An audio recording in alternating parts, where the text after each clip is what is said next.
Talk about what you see from the Memphis defense when scouting them. Well, we don't know. It's a new coordinator. They got a few guys back, but who knows? We don't know exactly what we're going to see. We know a couple guys that are coming back and who they are and how they play. But there's a lot of unknowns. So with that in mind, we've certainly spent a lot more time just trying to get ourselves ready to execute the best we can. I'm sure we'll see all three of them on the field, but Rod getting that depth chart first slot. What did you see from him? I'm going to be like some of the other head coaches. I'm not announcing a starter. I'm going to keep it private. All three of those guys have done well. All three will play. In the first half, only two of them will play.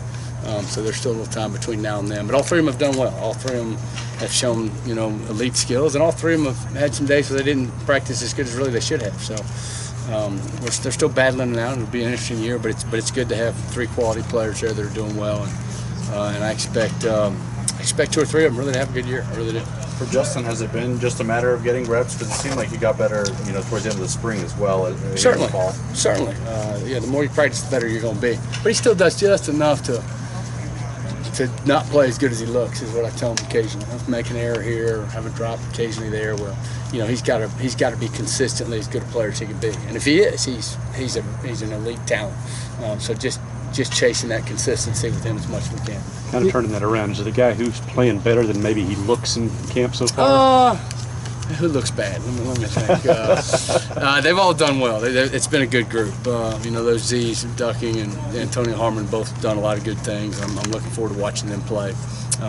So we'll see. But yeah, we're excited for Saturday and looking forward to the opportunity to go play. It's always a challenge for it to face any new defensive coordinator, but I believe this is his first year calling plays. I mean, how much more of a challenge is something like that when you don't have a pedigree to depend upon? For us, not a lot, because we're so, we see consistently that drop eight. We see a similar coverage a lot. But when it's different, we kind of react differently and call accordingly. So we don't necessarily go into a game plan saying these are all of our man-to-man plays. And if they play zone, we're in trouble.